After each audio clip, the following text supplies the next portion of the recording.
আল্লাহকে তো দেখেই না। রব্বুল আলামিন বুখারী বর্ণনা এবং সব ফেরেশতাদের সমবেত করে বলেন, আমার ফেরেশতারা আমার যে বান্দা জীবনে কোনোদিন আমায় দেখে নাই, আমার জান্নাত দেখে নাই, আমার জাহান্নাম দেখে নাই, আমারে না দেখে, আমার জান্নাত না দেখে, আমার জাহান্নাম না দেখে আমার ভয়ে ইবাদত করে যায়, খোলা ময়দানে বসে থাকে, সাক্ষী থাকো আমার ফেরেশতা, আমি মাবুদ খুশি হয়ে তাদের জিন্দেগীর গুনাহগুলো ক্ষমা করলাম।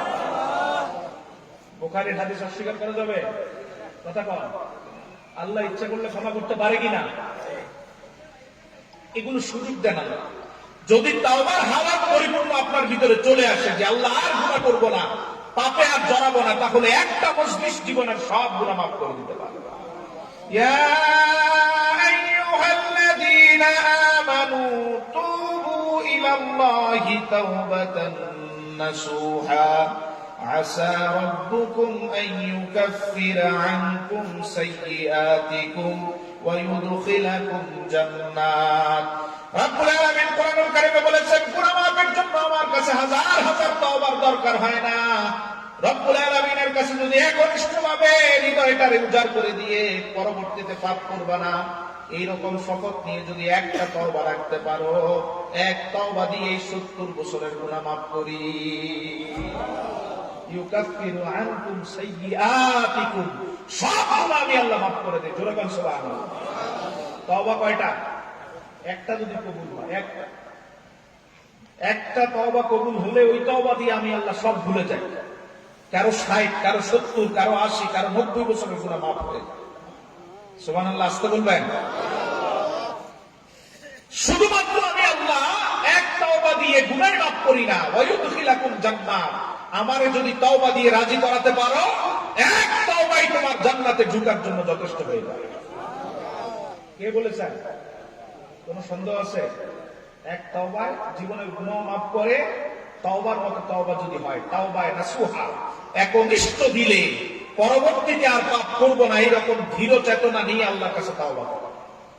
এরকম তওবা যদি আপনার ভাগ্যে হয়, তাহলে আজকের একটা তওবাই জীবনের গুনাহ মাফ করতে পারে, ঠিক কিনা? আমরা সৌভাগ্যবান, আল্লাহ আমাদেরকে সেই সুযোগ করে দিয়েছেন। এই জায়গাগুলোতে আসলে এমনিতেই আল্লাহর সাথে মনটাকে সংযুক্ত করার একটা চেষ্টা তৈরি হয়। আল্লাহ যাতে আমাদেরকে সেভাবে কবুল করে, বলি আমিন। এক নম্বর নেয়ামত। 2 নম্বর নেয়ামত হচ্ছে আমরা যারা এখন এখানে বসে আছি, আমাদের বসে থাকার কারণে এই মুহূর্তে আমাদের মা বাবার কবরের আযাবকে আল্লাহ বন্ধ করে রেখেছে।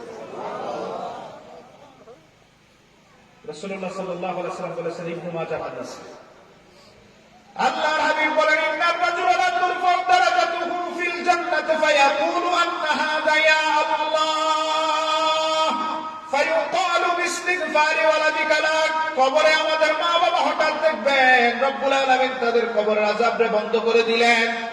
আল্লাহর দরবারে জানতে চাইবেন, ইয়া রাব্বাল আলামিন, দুনিয়াতে বেশি ভালো কাজ করে কবরে আসতে পারি নাই, যার কারণে অনবরত আমার কবরে আযাবই চলছে। রব্বুল আলামিন মুয়াজ্জিন আমারে বারবার মসজিদে আযান দিয়ে দিয়ে ডাকতো, আমি তার ডাকে সাড়া দেই নাই, আমি আমার নিজের কাজেই ব্যস্ত থাকতাম। এত বড় কপাল পরা ছিলাম, মাঝে মাঝে মসজিদের পাশ দিয়ে হেঁটে যেতাম, ভিতরে জামাতের দৃশ্য চোখে দেখতাম, তারপরেও মসজিদে ঢুকতাম না, বুঝতাম না এক একটা নামাজের কারণে কবরে কি শাস্তি হবে আল্লাহ। এখন বুঝতে পারছি, কিন্তু রিটার্ন করার তো কোনো সুযোগ নাই। প্রতিনিয়তই আমার কবরে শুধু বেড়েই যাচ্ছে আযাব। রব্বুল আলামিন আপনি পর্দার বিধান দিলেন, আমি আমার স্ত্রী সন্তানদের দিয়ে পর্দা করাই নাই, আমি নিজেও পর্দার বিধান মানি নাই। হালাল হারাম দিলেন, আমি মানি নাই। জীবনে উন্নত করতে হবে, এজন্য হালাল টাকা যেমন পকেটে ঢুকিয়েছি, হারাম টাকাও ঢুকিয়েছি। প্রতিটা গুনার কারণে আমার কবরের আযাবটা বেড়েই চলছে আল্লাহ। কিন্তু সবচেয়ে বড় প্রত্যাশার কথা হচ্ছে, এখন দেখি হঠাৎ আপনি বন্ধ করে দিলেন। বলেন সুবহানাল্লাহ। আন্না হাযা, মানুষ জানতে চাইবে কবর থেকে, আল্লাহ আন্না হাযা, কিভাবে সম্ভব? আমার কবরে তো এই পর্যন্ত আযাব বন্ধ হতো না, এখন হঠাৎ বন্ধ, কেন বন্ধ করলেন? আল্লাহ বলবেন, বিইস্তিগফারি ওয়ালাদিকা লাক, এই তোর যে ছেলেটা আমি আল্লাহর খুশিতে নিয়োজিত, তার উসিলায় তোর কবরের আযাব মাফ করব। তাহলে এখন আযাব চলছে না বন্ধ আছে? কথা বলেন সবাই। এখন আল্লাহ আযাবকে বন্ধ করে রেখেছেন। যদি আপনি আল্লাহর রাজি করাই দিতে পারেন, সুযোগ আছে, লা তুরফাউ দারাজাতুহু ফিল জান্নাহ। শুধু আযাবই বন্ধ হবে না, নিয়ামত বাড়তে বাড়তে কবরটারে আল্লাহ জান্নাতের টুকরা বানায় দেবে। যদি আপনি আল্লাহরে রাজি করাতে পারেন তাহলে দুইটা লাভ। এক লাভ হচ্ছে আল্লাহরে যদি আমি এই মজলিসে বসে রাজি করাতে পারি, আমার জীবনের গুনাহ যেমন মাফ হবে, কবরবাসী আমার আত্মীয় স্বজন পিতা মাতা যারা, তারাও শান্তির ফয়সালা পাবে। ঠিক কিনা? আল্লাহ কবুল করুক, বলেন আমিন। আমরা একনিষ্ঠ ভাবে যতটুকু সময় দিব আল্লাহর জন্য একনিষ্ঠ ভাবে দিব এবং গুনাহ মাফের নিয়ত করে দিব, কবরবাসীদের শান্তির ফয়সালা প্রার্থনা করে দিব, বলি ইনশাআল্লাহ। আল্লাহ আমাদের কবুল করুক, বলেন আমিন। দেখেন আল্লাহ এত নিয়ামত দেন, একের পর এক নিয়ামত, কত বড় বড় নিয়ামত। নূরের ফেরেশতা পাখনা দিয়ে আমাদের এখানে আনলেন, যতক্ষণ বসে থাকবো ততক্ষণ তামাম মাখলুকাতের মাধ্যমে দোয়া করাবেন। হাত্তাল হিতানে ফিল মা, সব মাছগুলো এখন আমাদের জন্য দোয়া করছে। কবরবাসীদেরকে আমাদের উসিলায় কবরের আযাব বন্ধ করে রাখলেন। তারপরেও আমরা আল্লাহর জন্য সময় বের করার সময় পাই না। ঠিক কিনা? সময় বের করতে পারি?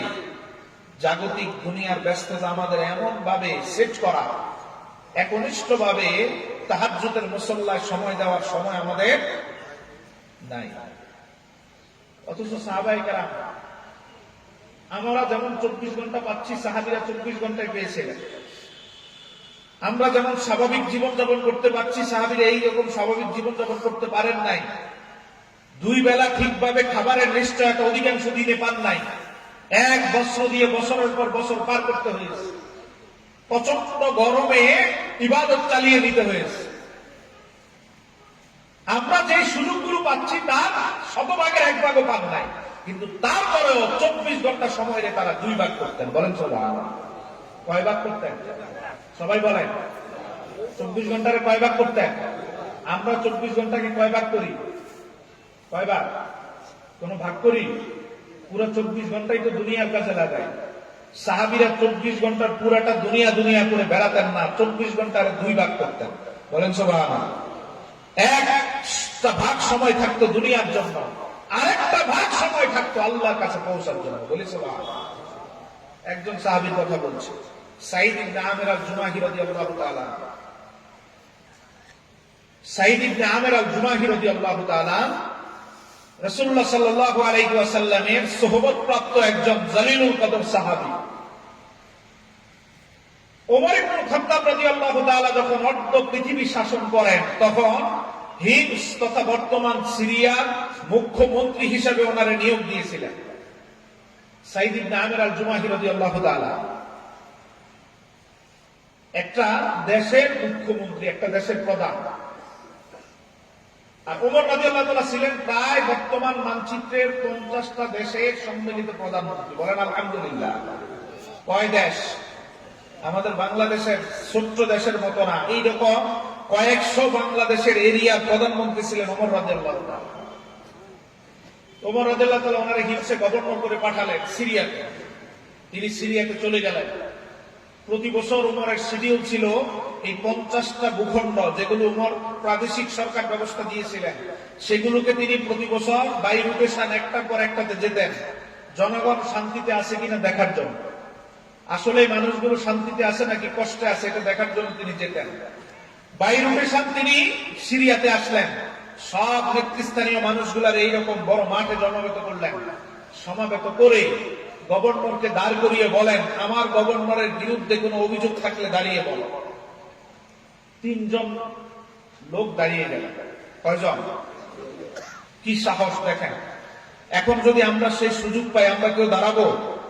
কথা কন। ধরেন বাংলাদেশের প্রধানমন্ত্রী জনসভা এখানে দাঁড়িয়ে বললেন, আপনার আসনের এমপির বিরুদ্ধে কেউ অভিযোগ থাকলে দাঁড়ান। কেউ দাঁড়াবে? কথা কন। সেই সাহস আমাদের? আর আমাদের সমাজ ব্যবস্থাটা, রাষ্ট্র ব্যবস্থা এমন, আপনি দাঁড়িয়ে বলবেন, প্যান্ডেল ক্রস করে আর বাড়ি যেতে পারবেন না। এর আগে হয় খুন হবেন, না হয় গুম হয়ে যাবে। সিস্টেমে নাই নেতৃস্থানীয় কারো বিরুদ্ধে কোনো কথা বলার সুযোগই নাই। কারণ আমাদের রাষ্ট্র ব্যবস্থাটা রাজনীতিবিদরা এমন ভাবে সাজিয়ে নিয়েছে। কিন্তু ওমর রাদিয়াল্লাহু তাআলা রাসূলুল্লাহ সুন্নাহ মোতাবেক রাষ্ট্র সাজিয়ে বলেছিলেন, প্রত্যেকটা নাগরিক রাষ্ট্রের সর্বোচ্চ ব্যক্তির বিরুদ্ধে যে কোনো অভিযোগ জানাতে পারে। বলি সুবহানাল্লাহ। খুব ওমর রাদিয়াল্লাহু তাআলা পথকে আটকে দিতে পারত রাষ্ট্রের সাধারণ জনগণ। তিনি একদিন মদিনার মসজিদে খুতবা দিচ্ছেন, 50 দেশের প্রধানমন্ত্রী, বিষয়টা আপনারা মনে রাখতে হবে, খুতবা দিচ্ছেন 50 দেশের প্রধানমন্ত্রী।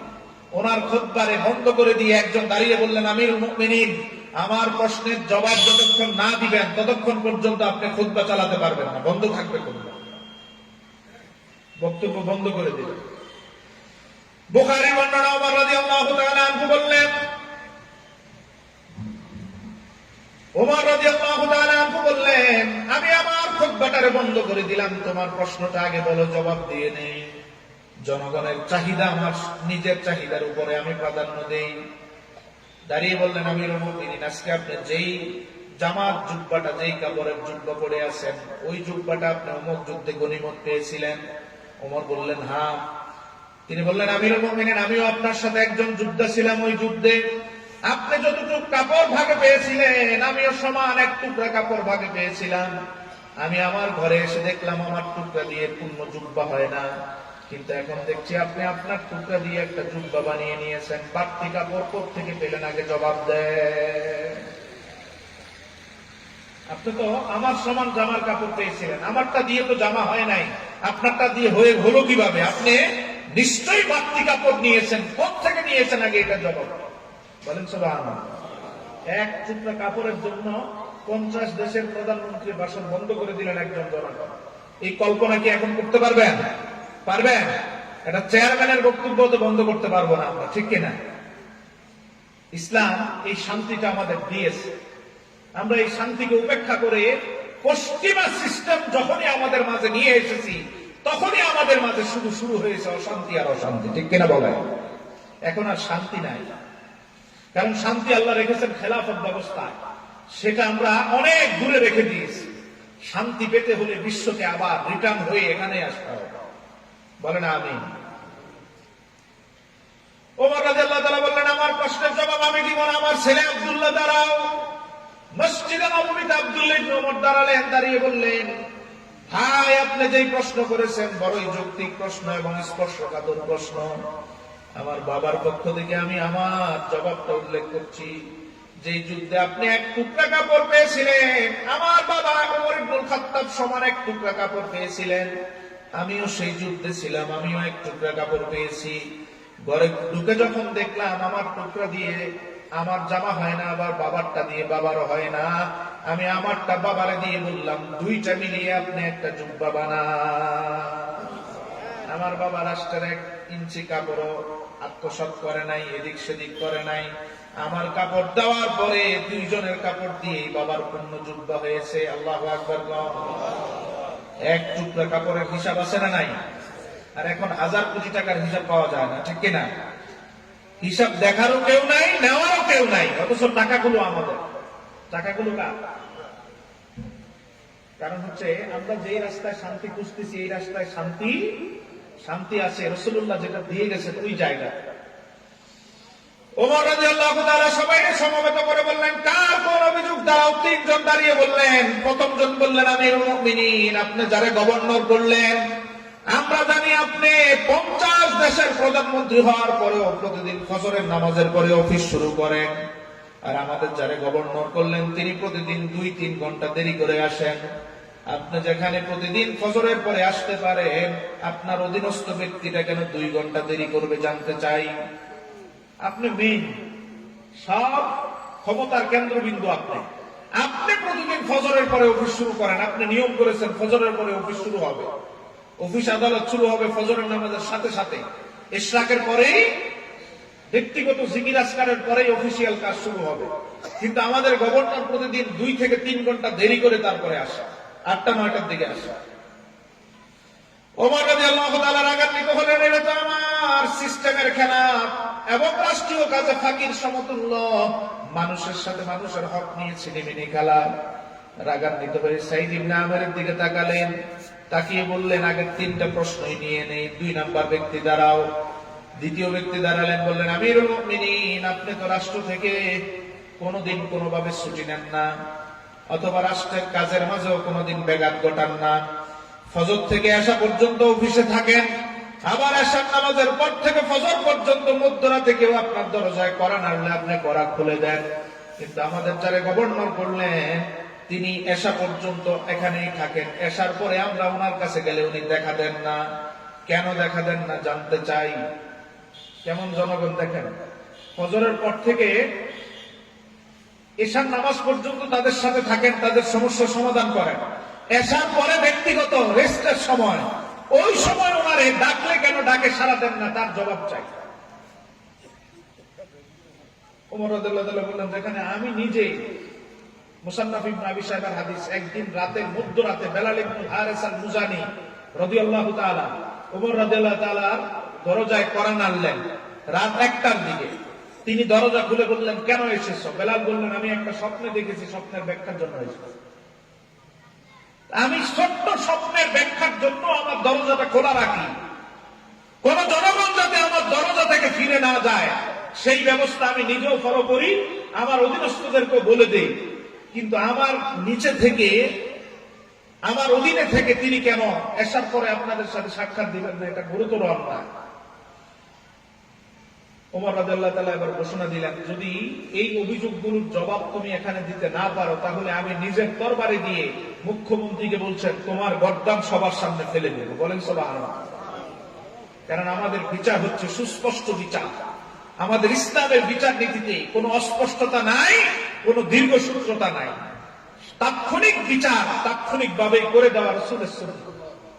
ওমর রাদিয়াল্লাহু তাআলা বলেছিলেন, সকালবেলায় আমার বিচারকের আদালতের কোর্টে কোনো মামলা দায়ের হলে সেই মামলার রায় দিতে হবে সন্ধ্যার আগেই। সকালের মামলার রায় দিতে হবে সন্ধ্যার আগে। কি সুন্দর সুশৃঙ্খল শান্তিপূর্ণ ব্যবস্থা। সকালের মামলার রায় হয় কখন? কথা কম। আর আমাদের দেশে 20 বছর আগের মামলা এখনো ঝুলছে কিনা? আছে। আসামিও মারা যায়, বাদীও মারা যায়, রায় এখনো বের হয়। আমরা খুব শান্তিতে আছি। মূল শান্তি যদি আপনারা পেতে হয় সম্মিলিত ভাবে রাসূলের ওই সিস্টেমের কাছে যেতে হবে, এর বাহিরে শান্তি পাওয়া যাবে। ওমর রাদিয়াল্লাহু তাআলা এবার সাঈদ ইবনে আমর বললেন, প্রশ্নগুলোর জবাব দিয়ে যাও, কেন এই দায়িত্ব কাজ অবহেলা করলা? প্রথম প্রশ্ন তোমার বিরুদ্ধে, তুমি প্রতিদিন 2 ঘন্টা দেরি করে অফিসে আসো। 2 নাম্বার অভিযোগ, এশার নামাজের পরে কেউ ডাকলে তুমি তার ডাকে সাড়া দাও না। সাঈদ ইবনে আমর আল জুমাহি চোখের পানিগুলো ছেড়ে দিয়ে বলেন, আমিরুল মুমিনিন, মনে করেছিলাম এই বিষয়গুলো গোপন রাখবো, গোপন রেখে কিয়ামতের ময়দানে আল্লাহর দরবারে বিষয়গুলোকে উত্থাপন করব। আমি আমার কষ্টের কথাগুলো দুনিয়ার কাউরে জানতে দিব না, আমার আল্লাহর কাছে এই নিবেদন রাখছি, গোপন রাখছি। কিন্তু এখন যখন জনতার সামনে আমার দাঁড় করানো হলো, আজকে আমি আমার সব গোপন কথাগুলো ফাঁস করব। আমিরুল মুমিনের 1 নাম্বার অভিযোগ আমার বিরুদ্ধে করা হলো, আমি প্রতিদিন 2 ঘন্টা দেরি করে অফিসে আসি। আমি আপনার ওই পর্যন্ত জানাই নাই, যেই দিন আপনি আমার দায়িত্ব দিলেন ওই দিন আমি মদিনা থেকে বের হলাম। সিরিয়ার উদ্দেশ্যে বের হয়ে মাঝ রাস্তায় যখন আসলাম, তখনই আমার স্ত্রী প্যারালাইজড হয়ে গেছে, অবশ হয়ে গেছে, নাড়াচাড়া করতে পারে না, থাকতো ঘরের কাজ করা। আল্লাহর বিচারে আমি সন্তুষ্ট, সেই সন্তুষ্ট রেখে স্ত্রীকে নিয়ে সিরিয়ায় আসলাম। স্ত্রী আমার ঘরের কোন কাজ করতে পারে না, নিজের কাজও করতে পারে না। আবার আমরা সাহাবীরা রাসূলুল্লাহ থেকে এমন শিক্ষা পেয়েছি, যে কোনো কাজে আগে দেখি রাসূলের সুন্নাহ কি বলে। বলেন সুবহানাল্লাহ। সব কাজে আমাদের আগে সেন্টিমেন্ট হলো রাসূলুল্লাহ কিভাবে এই কাজটা করছেন, রাসূল যেভাবে করছেন আমিও সেভাবে করব।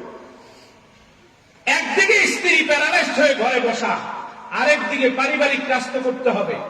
পারিবারিক কাজ রাসূলুল্লাহ কিভাবে করেছেন? যখন রাসূলের জিন্দেগির দিকে তাকালাম তখন দেখতে পেলাম রাসূল আমার কষ্ট করেছেন, তবুও পারিবারিক কাজে কোনো কর্মচারী নিয়োগ দেন নাই। বলি সুবহানাল্লাহ। কষ্ট করেছেন তবুও কোনো বুয়া ঘরে রাখেন নাই, কোন গৃহ পরিচারিকা ঘরে রাখেন নাই, কোন ঘরের কাজের জন্য কোন খাদেমা নিয়োগ করেন। একদিকে আমার স্ত্রী অবশ হয়ে ঘরে পড়ে আছে, আবার ঘরের কাজগুলোতে যেহেতু রাসূলুল্লাহ কোন ঘরের গৃহ পরিচারিকা রাখেন নাই, সেহেতু আমি সিদ্ধান্ত নিলাম আমার কষ্ট হলে হবে, আমিও রাসূলুল্লাহর মতো কাজগুলো নিজেই করব। বলেন সুবহানাল্লাহ। আম্মা জান আয়েশা সিদ্দিকা বলেন, দেখেন আপনার জীবনের সাথে মিলান, আম্মা জান আয়েশা সিদ্দিকা বলেন আমার রাসূল ঘরের কাজগুলোরে বড় ভালোবাসতেন। এক নাম্বার নূর নবী আমার, বুখারীর বর্ণনার হাদিস, আম্মা জান আয়েশা বলেন নূর নবী আমার জীবনে যতটা জামা গায়ে দিয়েছেন অন্য কেউ রাসূলকে সিলিয়ে দিতে পারে নাই। প্রত্যেকটা জামা রাসূল নিজের হাতে সেলাই করে পরতেন। কষ্ট আছে না নাই? নিজের হাতে জামা সিলিয়ে নিজে পরতেন। হাদিয়ার বিষয়টা ভিন্ন। ধরেন কেউ যদি রেডিমেড কোনো কিছু রাসূলকে হাদিয়া দিতেন সেটা গ্রহণ করতেন, কিন্তু নিজে বানাবেন ওই রকম কোন কাপড় কিনে কোন দর্জিকে দেন নাই। নিজের কাপড় সারা জীবন নিজে বানিয়ে বানিয়ে পরেছেন। বলেন সুবহানাল্লাহ। দুই নাম্বার আরো কঠিন কথা বললেন আম্মা জান আয়েশা। আম্মা জান বলেন জীবনে কোনদিন আমি আমার হাবিবের কাপড় ধুয়ে দিতে পারি নাই, কোন আম্মা জান পারে নাই। শত ব্যস্ততার মাঝে নূর নবী আমার রাতের বেলা হলেও নিজের কাপড় নিজেই ধৌত করতেন। কোনদিন আমাদের মাধ্যমে জামা কাপড় ধোয়ার নাই। ঘরের কাজ রাসূল আমার এত কষ্ট করে করে করতেন, আমাদের দিয়ে করাতেন না। বারবার বলতেন নিজের কাজ নিজে করলে আল্লাহর যত কাছে যাওয়া যায়, আর একজনের মাধ্যমে করিয়ে দিলে তত কাছে যাওয়া যায় না। আমাদের জামা কাপড় কি আমরা ধুই? জবাব দেন না কেন? আমরা ধুই। আমরা মনে করি এটা আমাদের কাজ না, রাসূল মনে করতেন এটাই আমার কাজ। বলি সুবহানাল্লাহ। তিন নাম্বার আম্মা জান বলেন বকরির দুধ আমার রাসূল নিজের হাতে দহন করতেন, পাত্র আমাদের কাছে এনে দিতেন, আমরা জাল দিয়ে দিতাম, রাসূলুল্লাহ অর্ধেক খেতেন, আমাদের অর্ধেক দিতেন। চার নাম্বার বুখারীর বর্ণনা আম্মা জান বলেন দেখেন ঘরের কাজ রাসূল একের পর এক করে যাচ্ছেন। রাসূল আমার যেই ঘোড়াটার উপর চড়তেন সারাদিন ওই ঘোড়ারে নিজের হাতেই খাবার দিতেন। সন্ধ্যাবেলায় যখন এই ঘোড়াটারে অথবা উটটারে বাঁধতে হতো রাসূল নিজেই রশিতে ধরে ঘরে নিয়ে বাঁধতেন। সুবহানাল্লাহ। কোন লজ্জা আছে? শিক্ষা দিলেন আমাদের একের পর এক। আল্লাহর হাবিবের জুতা মোবারক জীবনে এমন কোনদিন দেখি নাই জুতা মোবারক ছিঁড়ার পরে কাউরে দিয়ে রাসূল সেলাই করেছেন। রাসূল আমার যতদিনে জুতা মোবারক ছিঁড়ে যেত নবীজি নিজের জুতা নিজেই সেলাই করতেন, কারো হাত দিয়ে জুতা সেলাই করতে দিতেন না। ছোট্ট থেকে ছোট্ট কোন কাজে রাসূল লজ্জা পেতেন না। আল্লাহু আকবার গণ। আমরা লজ্জা পাই না এখন? জুতা সেলাইলে কেউ যদি মুছি ডাকা শুরু করে বলি নাউজুবিল্লাহ, জুতাতে হাত দেয় না। রাসূল নিজের জুতা নিজে সেলাতেন। একদিন সামাইল তিরমিজির বর্ণনা রাসূলুল্লাহ এক সাহাবীর সামনে জুতা মোবারক না আলাই শরীফাইনের একটা নাম ছিঁড়ে গেল। রাসূলুল্লাহ সাল্লাল্লাহু আলাইহি ওয়াসাল্লাম দেখলেন যে সাহাবী সামনের দিকে আসছেন, এসে বললেন ইয়া রাসূলুল্লাহ আপনার জুতা মোবারকের বরকত নেওয়ার সুযোগ আমারে দেন, আজকের জুতা মোবারক আমি সেলাই দিচ্ছি। রাসূল বললেন আমি জীবনে কোনদিন কারো মাধ্যমে জুতা সেলাই নাই, আজকেও আমার জুতা আমি সেলাই করব। বলি সুবহানাল্লাহ। আমিরুল মুমিনিন আমার রাসূল একের পর এক কাজ নিজেই করতেন, অন্যের মাধ্যমে কাজ করার রাসূল ভালো হিসাবে দেখতেন না। এই জন্য আমিও সিদ্ধান্ত নিলাম স্ত্রী যেহেতু অসুস্থ ঘরের কাজ করতে পারবে না, পরিপূর্ণ ঘরের কাজগুলো আমি করব। ফজরের নামাজ মসজিদে জামাতে পড়ে জিকির আজকার করে বাসায় চলে যাই। দুপুরের খাবার প্রস্তুত করতে যা করার দরকার তাই করি। অর্ধেক খাবার স্ত্রীর জন্য রেখে বাকি অর্ধেক নিয়ে অফিসে আসি। একটা দেশের মুখ্যমন্ত্রী একজন ঘরের কর্মচারীও নিয়োগ করেন নাই। আল্লাহু আকবার কম। এখন এক একটা ইউনিয়ন পরিষদের চেয়ারম্যানের 2-3টা করে পিএস থাকে না? মেম্বারেরও থাকে। এখন থাকতো মেয়র, উপজেলা পরিষদের চেয়ারম্যান, এমপি, এগুলো তো অনেক দূরের বিষয়। এদের তো কতজন থাকে এই হিসাব আমরা জানবো। দেশের মুখ্যমন্ত্রী রাসূলের আদর্শের কারণে যেহেতু নূর নবীজি গোটা জিন্দেগিতে ঘরের কাজের জন্য কাউরে নিয়োগ দেন নাই, খোদ ওনার মেয়ে আম্মা জান ফাতেমাতুজ জাহরা এসে বললেন ইয়া রাসূলুল্লাহ কাজ করতে করতে হাতের চামড়া উঠে গেছে, দাগ পড়ে গেছে, আমার একটা খাদেমের ব্যবস্থা করে দেন, একটা কর্মচারী দেন। রাসূল বললেন না ফাতেমা, যতক্ষণ শরীরে শক্তি থাকবে আমার মেয়ে হয়ে তুমি কারো সাহায্য নিতে পারো না। শক্তি চলে গেলে ভিন্ন কথা, শক্তি থাকা অবস্থায় নিজের কাজ তোমারই করতে হবে। নিজের মেয়েরও দেন নাই, নিজেও গ্রহণ করেন নাই। আমরা কিভাবে গ্রহণ করব? ওমর রাদিয়াল্লাহু তাআলা চোখের পানিগুলো ছেড়ে দিলেন। হায় রে, মানুষগুলো কি মনে করেছিল? আর তিনি ওনার কষ্টগুলো এখনো পর্যন্ত কাউরে জানান দেন নাই। 1 বছর ধরে ঘরের মাঝে এই কষ্টগুলো করে এসেছেন, কাউরে এক বিন্দু জানতে দেন নাই। রাসূল আমার এমন তাকওয়ার মানুষগুলো দুনিয়াতে উপহার দিয়ে গেছেন। ওমর রাদিয়াল্লাহু তাআলা বললেন, আমার আর কোনো সন্দেহ সংশয় নাই, দ্বিতীয় বিষয়ে তোমার বড় ধরনের যুক্তি আছে, দ্বিতীয় বিষয়টার পিছনে তোমার বড় কারণ নিহিত, বলে যাও। তিনি বললেন, আমিরুল মুমিনিন, আমার বিরুদ্ধে 2 নাম্বার অভিযোগ, আমার বিরুদ্ধে 2 নাম্বার প্রশ্ন করা হলো, এশার নামাজের পরে কেন ডাকলে সাড়া দেই না? আমিরুল মুমিনিন, আপনি ভালো করে জানেন রাষ্ট্রীয় কাজে কত ব্যস্ত থাকতে হয় আমাদের। ফজরের পর থেকে শুরু করে এশা পর্যন্ত, কখনো অর্থ ব্যবস্থায়, কখনো বিচার ব্যবস্থায়, কখনো আবার কর্মচারীদের সময় দেওয়া, অফিসিয়াল বিভিন্ন দপ্তরের কাজ করা, একের পর এক কাজ করতে করতে এশা হয়ে যায়। আল্লাহর জন্য একনিষ্ঠ ভাবে মুসল্লায় বসে কান্নার সময় তো পাই না। এজন্য আমি আমার সিস্টেম করলাম, সময়ের 2 ভাগ করলাম। ফজর থেকে শুরু করে এশার নামাজের পর্যন্ত দুনিয়ার কাজ করব, রাষ্ট্রের কাজ করব, আর এশার নামাজ থেকে ফজর পর্যন্ত তাহাজ্জুদের মুসল্লায় বসে আল্লাহর জন্য কান্না করব। সময় হবে আমাদের 2 ভাগ, 1 ভাগ দুনিয়ার জন্য, আরেক ভাগ থাকবে আল্লাহর জন্য। বলেন সুবহানাল্লাহ। তাই আল্লাহ শিক্ষা দিলেন, রব্বানা আতিনা ফিদ দুনিয়া হাসানাতাও ওয়া ফিল আখিরাতি হাসানা ওয়া কিনা আযাবান নার। আল্লাহ শুধু দুনিয়ায় তোমার কাছে চাই না, ইকুইভ্যালেন্স চাই, দুনিয়ায়ও শান্তি চাই, আখিরাতেও শান্তি চাই। সাহাবীরা এই জন্য 24 ঘন্টার অর্ধেকটা দুনিয়ারে দিতেন আর অর্ধেকটা আল্লাহরে দিতেন। সুবহানাল্লাহ বলেন। আমাদের সময় কয় ভাগ? আমাদের সময় কয় ভাগ? জবাব দেন, কয় ভাগ? 1 ভাগ। 24 ঘন্টা পুরাটা দুনিয়ার জন্য, ঠিক কিনা বলেন?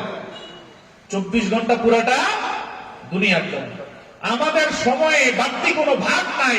সাহাবীরা সময়টারে 2 ভাগ করতেন, 1 ভাগ দুনিয়া, আরেক ভাগ হচ্ছে আল্লাহকে পাওয়ার জন্য যেই কাজ করলে দ্রুত পাওয়া যাবে ওই কাজ। এবার তিনি বলা শুরু করলেন, আমিরুল মুমিনিন, এটা আমার না, আমার রাসূল থেকে আমরা এটা পেয়েছি। রাসূল আমার এশার নামাজের পরে কোনো কথা বলতেন না, বেশি কথা বলতেন না, জরুরি কথা বিহীন। বারবার রাসূল বলেছেন, এশার পরে কোনো কথা বলা যাবে না, আড্ডা দেওয়া যাবে না, খোঁজ গল্পে মাতা যাবে না, এশার নামাজ পড়ে দ্রুত বিছানায় ঘুমাতে যাও। রাসূলুল্লাহ গোটা জিন্দেগিতে এশার পরে খাবার খান নাই। আল্লাহর হাবিব রাতের খাবারটা এশার আগে খেতেন, মাগরিব থেকে এশা এই সময়ের মাঝখানেই খেতেন। সাহাবীরাও রাতের খাবার খেতেন এশার নামাজের আগে, যাতে এশার নামাজ পড়ে দ্রুত বিছানায় ঘুমাতে যাওয়া যায়। আম্মা জান আয়েশা সিদ্দিকা বলেন, রাসূলুল্লাহ মধ্যরাত পর্যন্ত ঘুমাতেন, 12টা সাড়ে 12টা পর্যন্ত ঘুমাতেন। 12টা সাড়ে 12টার পরে রাসূল আমার দাঁড়িয়ে যেতেন। বুখারী কিতাবুত তাহাজ্জুদের বর্ণনা, 12:30 থেকে আল্লাহর হাবিব সাল্লাল্লাহু আলাইহি ওয়াসাল্লাম 5:15 পর্যন্ত, এখন তো 5:15 ফজর শুরু হয়, 12:30 থেকে 5:15 পর্যন্ত রাসূল আমার তাহাজ্জুদের মুসল্লায় একটানা দাঁড়িয়ে থাকতেন। বলে সুবহানাল্লাহ। কয় ঘন্টা হিসাব করছেন? 5.5 ঘন্টার মতো সময়। এত দীর্ঘ সময় রাসূল দাঁড়িয়ে থাকতেন। আমি তাকিয়ে দেখতাম পা মোবারক ফুলে গেছে। আধা ঘন্টা 1 ঘন্টা দাঁড়ালে তো পা ফুলবে না, 4-5 ঘন্টা রাসূল আমার তাহাজ্জুদের মুসল্লায় দাঁড়িয়ে থাকতেন। আমিরুল মুমিনিন আব্বা জান আমাদের জানিয়েছেন, মাঝে মাঝে রাসূল আমার 12:30টায় কান্না শুরু করতেন। বেলাল রাদিয়াল্লাহু তাআলা আযানের পরে রাসূল এসে ডাক দিলে কান্না থামাতেন। পুরা সময়টা, পুরা রাত রাসূলের কান্নায় কেটে যেত। এমন একটা রাতের বর্ণনা, বুখারীর হাদিস। আম্মা জান বলেন, এক রাত আমি তাকিয়ে দেখলাম রাসূল আমার তাহাজ্জুদের মুসল্লায় দাঁড়ালেন। আল্লাহর হাবিব গুনগুন করে কান্না শুরু করলেন, চোখের পানিগুলো বেয়ে বেয়ে পড়ছে। দীর্ঘক্ষণ তাকিয়ে দেখলাম রাসূলুল্লাহর পানি মোবারক দিয়ে রাসূলুল্লাহর সব দাড়ি মোবারক ভিজে গেছে। কিছুক্ষণ পর তাকিয়ে দেখলাম দাড়ির পানিগুলো টপ টপ করে বেয়ে মুখ মোবারকের কাপড়গুলো ভিজে গেছে। আবার দীর্ঘক্ষণ তাকিয়ে দেখলাম, এরপরে দেখলাম রাসূল আমার সিজদায় গেলেন। সিজদার থেকে উঠার পরে দেখলাম সিজদার গোটা মাটির জায়গাটা পানিতে ভিজা। বেলাল আসা পর্যন্ত রাসূল কান্না করলেন। বেলাল এসে বললেন, ইয়া রাসূলুল্লাহ, চোখ মোবারক দেখে বোঝা যাচ্ছে সারা রাতই কান্না করেছেন। রাসূল বলেন, শুধু তোমাদের কথা চিন্তা করেই সারা রাত কাঁদলাম। গত রাতে আল্লাহ আমার উপর এমন এক আয়াত নাযিল করে বললেন, হাবিব, এই আয়াতের অর্থ না বুঝে যারা পড়বে তাদের জন্য ধ্বংস হোক। রাসূল বললেন, হায় রে, কিয়ামতের আগে এমন কিছু উম্মত আমার আসবে যারা কোরআনটারে সুন্দরভাবে পড়তেই সময় দিবে না, থাকতো অর্থ বোঝা, ব্যাখ্যা বোঝা। এই মানুষগুলোর জন্য তো আল্লাহ আমারে বলেছেন ধ্বংস তাদের। তাদের কথা স্মরণ করে আল্লাহর দরবারে ক্ষমা চেয়ে কান্না করেছি। সুবহানাল্লাহ। রাসূল আমাদের জন্য সারা রাত কান্না করেছেন, আমাদের খবর নাই। কান্না করছে কার জন্য? এগুলো তো আমরা যারা কোরআন ঠিক মতো পড়ার কাজে সময় দেই না, ঠিক কিনা? থাকতো অর্থ বুঝা, এরপরে ব্যাখ্যা। অর্থ তো জানেই না, ঠিক মতো তেলাওয়াত করতে পারে। অথচ আল্লাহ বলেছেন যারা অর্থ না বুঝে এই আয়াতগুলো পড়বে তাদের জন্য ধ্বংস। বুখারীর বর্ণনা, বলেন নাউজুবিল্লাহ। তার মানে ধ্বংস আমাদের জন্য। রাসূল আমাদের কথা মনে করে কান্না করেছেন যে মানুষগুলো তো অর্থ বুঝবে না, অথচ কোরআনটা পড়ে যাবে। আল্লাহ আমাদের ক্ষমা করুক, বলেন আমিন। এবার তিনি বললেন আমিরুল মুমিনিন, যে রাসূল সারা রাত তাহাজ্জুদের মুসাল্লায় দাঁড়িয়ে থাকেন, সেই রাসূলের উম্মত হয়ে কিভাবে আমি রাত বিছানায় কাটাই। এজন্য আমি সিদ্ধান্ত নিলাম কিছুক্ষণ ঘুমাবো, বাকি সময় উঠে ফজর পর্যন্ত আমার আল্লাহর জন্য রিজার্ভ সময়। ওই সময়ে আল্লাহর কাছে ব্যস্ত থাকা অবস্থায় কেউ ডাকলে তার ডাকে সাড়া দিব। এজন্য কেউ ডাকলেও আমি ভ্রুক্ষেপ করি না, আমি আল্লাহর কাছে একনিষ্ঠ মনে সময় দেওয়ার চেষ্টা করি। বলি আল্লাহু আকবার। আমাদের কি এরকম সময় আছে? আছে? আমাদের সময় শুধু দুনিয়া। 4 ঘন্টা দূরে থাক, 10 মিনিট তাহাজ্জুদের মুসাল্লায় কান্না করার ইতিহাস আপনি গত 1 মাসও আপনার জীবনে খুঁজে পাবেন। যেই কোরআন সাহাবীদের বাসায় ছিল সেই কোরআন আমাদের কাছে আছে। একটা হরফও নড়চড় হয় নাই, ঠিক কিনা? নড়চড় হয়েছে? যে কয় আয়াত ওই সময় ছিল এখনো পর্যন্ত না, কিয়ামত পর্যন্ত সেই আয়াতগুলোই থাকবে। কিন্তু পার্থক্যটা দেখেন, আব্দুল্লাহ ইবনে আব্বাস রাদিয়াল্লাহু তাআলা একদিন দর্শের মাঝখানে ছাত্রদের বলেন, তোমরা রাতের বেলায় কয়টা থেকে ঘুমানো শুরু করো? ছাত্ররা বললেন এই সময়, এক একজন এক একটা শিডিউল বললেন। তিনি বিস্ময়ের সাথে বললেন, তোমরা রাতে ঘুমাও, অথচ রাতে তো আমি ঘুমাতে পারি না। ছাত্ররা বললেন, সারা রাত আপনি কি করেন? এত দীর্ঘ রাত, এত দীর্ঘ রাত আপনি না ঘুমিয়ে কাটেন? আব্দুল্লাহ ইবনে আব্বাস বলেন, আল্লাহর রাসূলের উপর নাযিলকৃত যেই কোরআন আমার ঘরে, সেই কোরআন রাতে আমারে ঘুমাতে দেয় না। সারা রাত কোরআনের পাতায় চোখ বুলিয়ে বুলিয়ে আমার কেটে যায়। বলে সুবহানাল্লাহ। সেই কোরআন আমার আপনার ঘরে আছে না? আছে? কথা বলেন না কেন? কার কার ঘরে আছে একটু হাত তোলেন তো। আলহামদুলিল্লাহ সবার ঘরেই তো আছে। কিন্তু দেখেন অবস্থানটা দেখেন, একই কোরআন সাহাবীদের ঘুমাতে দিত না, আর সেই কোরআন মাসও একবার আমাদের খোলার সৌভাগ্য হয়। বলি নাউজুবিল্লাহ। নাউজুবিল্লাহ কম। এই কোরআন কি আমাদের ক্ষমা করবে? কি মনে করেন ক্ষমা করবে? কিতাবুজ জুহুদের হাদিসগুলোর দিকে তাকালে দেখবেন কত সাহাবী এক আয়াত করে পড়ে রাত কাটিয়ে দিতেন। রাসূলুল্লাহ একদিন ওয়াইন তুআযিবহুম ফাইন্নাহুম ইবাদুক, এই আয়াত পড়ে পড়ে সারা রাত কান্না করেছেন, আল্লাহ আপনি যদি এদের শাস্তি দেন এরা তো আপনারই বান্দা, আর আপনি যদি ক্ষমা করে দেন কেউ আপনারে জিজ্ঞেস করার নাই, অতএব আমার উম্মতের সবাইকে আপনি আমভাবে ক্ষমা করে দেন। এই আয়াতটা পড়ে রাসূল সারা রাত কান্না করেছেন। এক বিন্দু রাসূল চোখ লাগান নাই, শুধু এটা করতে না, চোখ দিয়ে ঝরঝর করে পানি পড়তো, আল্লাহ আমার উম্মতকে ক্ষমা করো। আপনি ক্ষমা করলে তো কেউ আপনাকে জিজ্ঞেস করার নাই, আর আপনি আযাব দিলেও কেউ আপনাকে জিজ্ঞেস করার নাই। কারে আযাব দিবেন? এরা তো আপনারই, আপনার মাখলুক, আপনার বান্দা, এদেরকে আপনি কিভাবে আযাব দিবেন? একটা আয়াত রাসূল সারা রাত কাটিয়ে দিলেন। ওমর রাদিয়াল্লাহু তাআলা এরকম অনেক রাত চলে গেছে, এক আয়াত পড়ছেন আর কান্না করছেন। আম্মা জান আয়েশা সিদ্দিকা রাদিয়াল্লাহু তাআলা কোরআনুল কারীম পড়তে পড়তে সারা রাত, সকালে ওনার খাদেমা বলে আমি দেখলাম যে ওন্নাটা গায়ে দেওয়ার সময় পুরো ওন্নাটা ভিজা, চোখের পানি দিয়ে ভিজিয়ে দিয়েছে। একই কোরআন তো আমার আপনার ঘরেও আছে, একই কোরআন তো আমাদের ঘরে আছে। যেই কোরআন তাদের রাতে ঘুমাতে দিত না, সেই কোরআন 2 মাসও একবার খোলার সৌভাগ্য আমাদের হয়। কিভাবে আল্লাহ আমাদের ক্ষমা করবে ভাই বলেন? ঠেকা করছে মনে হয় আল্লাহ আমাদের কাছে, যে তোরা যা করস তাই কর, ক্ষমা আমারে করতেই হবে। ঠেকা করছে আল্লাহ। জান্নাত প্রস্তুত করে আল্লাহ তাদের জন্য রেখে দিয়েছেন যে আসবি আর জান্নাত পাবি। এই মানুষগুলো রাতে ভয়ে ঘুমাতে পারতো না, আর আমাদের যাদের রাতে ঘুম হওয়ার কথা না, তারা দিব্যি আল্লাহর কথা স্মরণ করে একবারও চোখে পানি আসে। উসমান রাদিয়াল্লাহু তাআলা রাসূলুল্লাহ সাল্লাল্লাহু আলাইহি ওয়াসাল্লাম বলেছেন, বুখারীর বর্ণনা, 10 জন আশারা মুবাশশারা, উসমান ফিল জান্নাহ, আবু বকর ফিল জান্নাহ, ওমর ফিল জান্নাহ, নাম ধরে ধরে এরকম 10 জনের বলেছেন। নাম ছাড়া তো আমরা এই আকীদা রাখি রাসূলের সাহাবী সকলেই থাকবে কোথায়? কারণ রাদিয়াল্লাহু আনহু রাদু আনহু, আল্লাহর সন্তুষ্টি যাদেরকে বেষ্টন করে নিয়েছে তাদেরকে জাহান্নামের আগুন পোড়াতে পারে। কিন্তু নাম ধরে 10 জনের কথা বলেছেন, সেই 10 জনের একজন উসমান রাদিয়াল্লাহু তাআলা। যেই যে উসমান রাদিয়াল্লাহু তাআলাকে শাহাদাত করা হলো, আমার স্ত্রী বসে বসে কান্না করছেন আর বলছেন, দুনিয়ার মানুষগুলো বুঝে নাই কত মূল্যবান রত্নরে তারা দুনিয়া থেকে বিদায় করে দিল। বেঈমানগুলো বুঝে নাই কত মূল্যবান রত্ন আমরা হারিয়ে ফেললাম। পাশে থাকা মহিলা তাবিরা বলছেন, উসমান রাদিয়াল্লাহু তাআলার গুণের তো শেষ নাই, কোন গুণটা আপনার বেশি মনে পড়ে? তিনি বলেন, আমি একটা গোপন গুণের কথা আজকে প্রকাশ করবো, যা এতদিন কেউ জানে না। 10 বছর ধরে তার সাথে আমার সংসার, গত 10 বছর আমি উসমানকে দেখে আসলাম, এই 10 বছরে একটা রাত বিছানায় পিঠ লাগাতে দেখি নাই। তাবিরা জিজ্ঞেস করলো, তাহলে রাতের বেলা উসমান রাদিয়াল্লাহু তাআলা কি করেন? উসমান রাদিয়াল্লাহু তাআলার স্ত্রী বলেন, কিতাবুজ যুহুদ, ইমাম আহমদ বিন হাম্বল সনদ সহ হাদিস বর্ণনা করেন, সহিহ হাদিস। ওসমান ইবনে আফফান রাদিয়াল্লাহু তাআলা আনহুর স্ত্রী বলেন, 10 বছর ধরে আমি আমার স্বামী ওসমানকে পর্যবেক্ষণ করলাম। এশার নামাজের পর থেকে ওসমান 2 রাকাত নামাজের মধ্যে ফজর পর্যন্ত কাটায় দেন। এই 2 রাকাতে আল্লাহর 30 পারা কোরআন একবার খতম করে। প্রথম রাকাতে 15 পারা, দ্বিতীয় রাকাতে 15 পারা। এই 10 বছর আমার আপনার বয়সের মতো এমন বয়স না, শেষ জীবনের বয়স, বৃদ্ধ অবস্থার বয়স।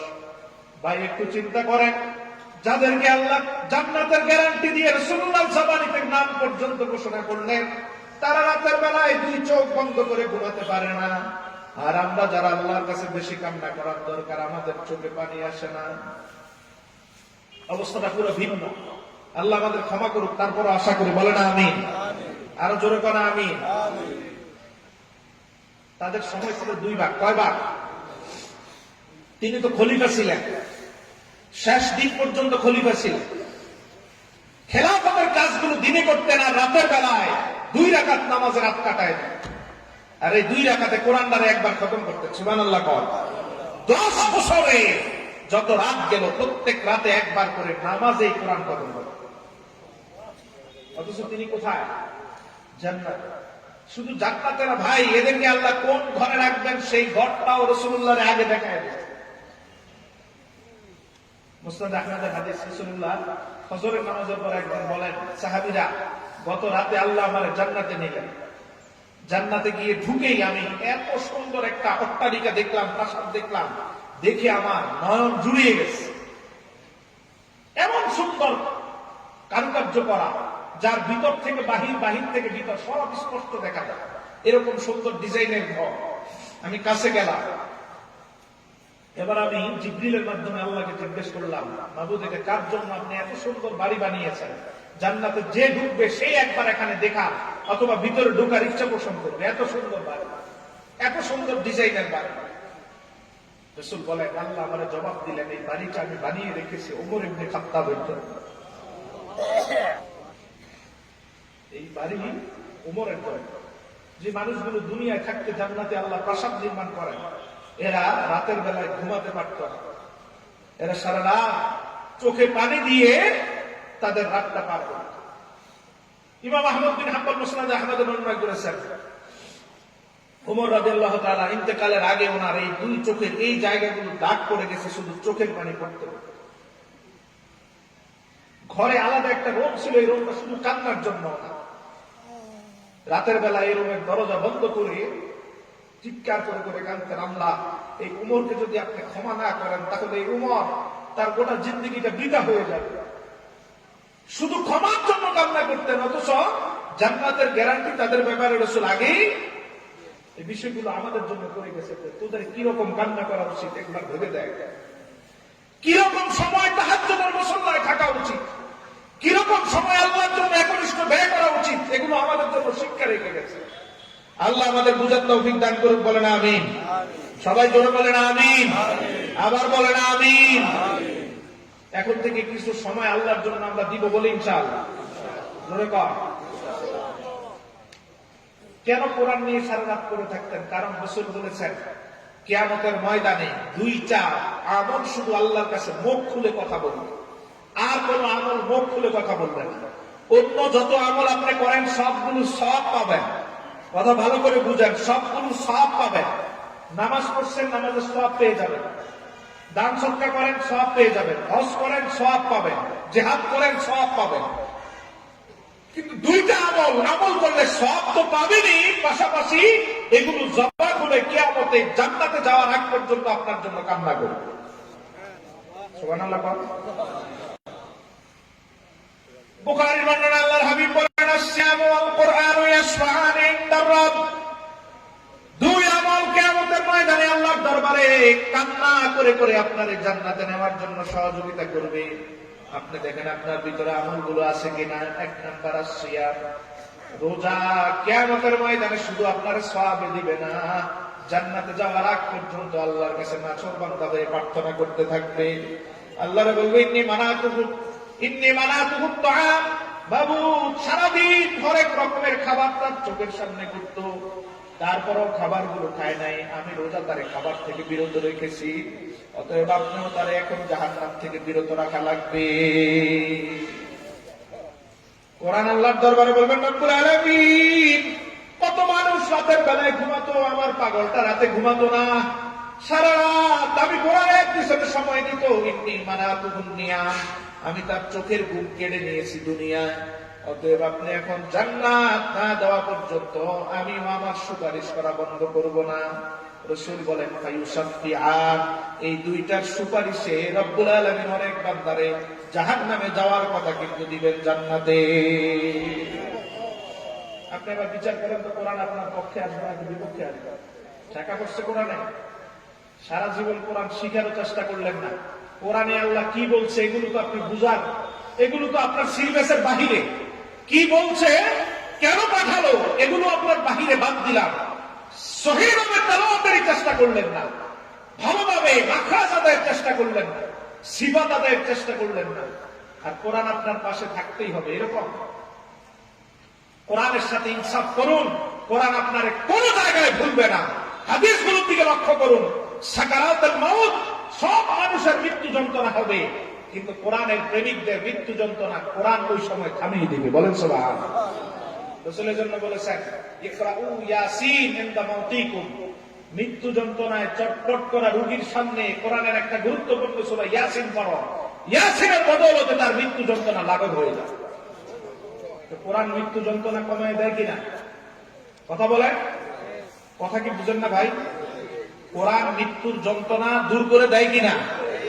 এবার আপনি চিন্তা করেন আপনার মৃত্যুর সময় কোরআনটা আসবে কিনা, আর এতটুকু ইনসাফ করছেন কিনা? মৃত্যু যন্ত্রণার পর এবার আপনার কবরে রাখা হলো। রাসূলুল্লাহ সাল্লাল্লাহু আলাইহি ওয়াসাল্লাম বলেছেন, আবার বলেছেন লাকিনু মাউতাকুম, এবার কোরআন দিয়ে তার জন্য তালকিন করো, কারণ প্রশ্ন উত্তর সহজ করে দেওয়ার ক্ষমতা রাখে আল্লাহর কোরআনের। বলি সুবহানাল্লাহ। 3 নাম্বার, এবার আযাবের ফেরেশতারা আপনার কাছে আযাব দিতে আসবে। যেহেতু কবরটা রব্বুল আলামিন বলেছেন হয় জান্নাতের টুকরা হবে, না হয় জাহান্নামের টুকরা। যেই কাজ আমরা প্রতিনিয়ত করি, জাহান্নামের টুকরাই আমাদের কবর হওয়ার কথা, কিন্তু আপনার এই কবরের জাহান্নামের চিত্রটারে পাল্টিয়ে দিবে আল্লাহর কোরআন।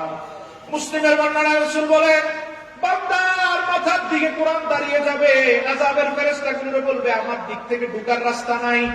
ডান দিকে নামাজগুলো দাঁড়াবে, যেই নামাজগুলো আপনি পড়তেন, বলবে আমার দিক থেকে ঢোকার রাস্তা নাই। বাম দিকে দান সদকাগুলো দাঁড়াবে, দাঁড়িয়ে বলবে আমার দিকে ঢোকার রাস্তা নাই। পায়ের কাছে দাঁড়িয়ে যাবে জিহাদ সহ বাকি আমলগুলো, রোজা সহ বাকি আমলগুলো, তারাও বলবে ঢোকার জায়গা নাই। চারদিকে বেরি দিয়ে আযাবের ফেরেশতার থেকে আপনার হেফাজত করবে, তার মাঝে উল্লেখযোগ্য হচ্ছে কোরআন। এবার আপনি দেখেন কোরআনের সাথে আপনি ইনসাফ করতেছেন কিনা? না করলে নিজের কপালে নিজেই আঘাত করতেছেন। কোরআনের কোনো ক্ষতি আছে?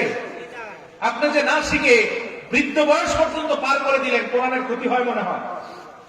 কোরআনের ক্ষতি হয়? কিছু হয়। কোরআনের জায়গা সেই জায়গাতেই আছে, আল্লাহর জিম্মায় সংরক্ষিত, সেটা কিয়ামত পর্যন্ত থাকবে। তার শান ও মান, এটা আল্লাহর জবানের কথা, আল্লাহর সিফাতের অংশ। এর দাম সবার উপরে, এটা আপনি না পড়লে কমবে না, কিন্তু আপনি নিজে ক্ষতিগ্রস্ত হচ্ছে। এরপরে কিয়ামতের ময়দান রাসূলুল্লাহ সাল্লাল্লাহু আলাইহি ওয়াসাল্লাম বললেন, কিয়ামতের ময়দানে মানুষের মর্যাদা যে আল্লাহ নির্ধারণ করবেন তা করবেন কোরআন দিয়ে। সবগুলারে দাঁড় করিয়ে বলবেন কতটুকু মুখস্থ আছে তেলাওয়াত কর। আপনি তেলাওয়াত করে দেখবেন যে সূরা ফিল, সূরা কুরাইশ, সূরা ইখলাস, সূরা কুল হুয়াল্লাহ, ইন্না আতাইনা এগুলো দিয়ে শেষ। এগুলো যেখানে শেষ হবে সেখানে আপনি স্টপ। আরেকজনকে বলবে তেলাওয়াত করো, সে আপনার থেকে আরো 10 আয়াত বেশি পড়বে, তারে আপনি আল্লাহ আপনার থেকে 10 গুণ উপরে তুলবেন। হাফেজদের বলবেন তেলাওয়াত করো, তারা তেলাওয়াত করতে করতে প্রথম থেকে শেষ করবে, সবার উপরে আল্লাহ তাদেরকে রেখে দিবেন। বলে সুবহানাল্লাহ। রাসূল বলেন ওই দিন মানুষগুলো আফসোস করবে, বুখারী বর্ণনা, হায় রে দুনিয়ার সময়গুলো কত কাজে ব্যয় করলাম, কেন কোরআনের আয়াতগুলো মুখস্থ করলাম না। আজকে যদি 2টা আয়াত বেশি আমার জানা থাকতো, 2 মর্যাদাতে উপরে উঠতে পারতাম। আরো 5টা জানা থাকলে আরো একটু উপরে উঠতে পারতাম। আরো 5টা জানা থাকলে হয়তো উপরে উঠতে উঠতে কোরআনই আমার জান্নাতে পৌঁছে দিত। আমার পুঁজি খালি, এজন্য আমারে জাহান্নাম শুধু আকর্ষণ করছে, টানতেছে। তাও আল্লাহ দিবেন কোরআনের কারণে। বলেন সুবহানাল্লাহ। সর্বশেষ একটু আগে বললাম জান্নাত পর্যন্ত কোরআন কান্নাই করি। এমন কোন জায়গা নাই যেই জায়গা কোরআন আপনার জন্য আল্লাহর দরবারে সুপারিশ করে। দুনিয়াতে তো আছেই, দুনিয়ায় কোরআনের উপকারিতা বলে তো শেষ নাই। সবকিছু আল্লাহ সমাধান করেন কোরআন দিয়ে। অসুস্থের অসুস্থতা দূর করেন কোরআন দিয়ে। অনুনাজ্জিলু মিনাল কুরআনি মা হুয়া শিফা। আল্লাহ বলেছেন এমন কোন রোগ নাই যেই রোগের ট্রিটমেন্ট আমার কোরআনে নাই। বলি সুবহানাল্লাহ।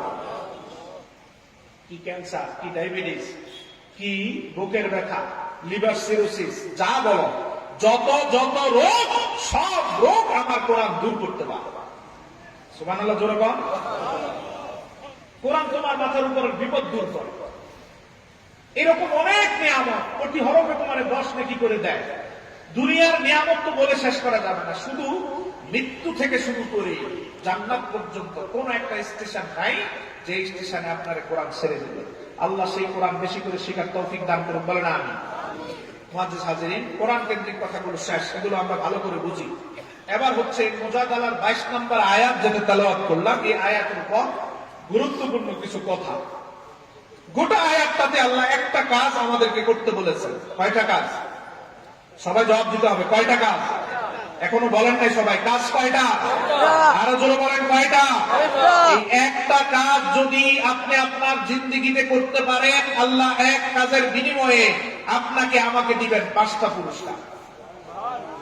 আরো জোরে বলেন, আরো জোরে বলেন। পুরস্কার কয়টা? কয়টা? কাজ কয়টা?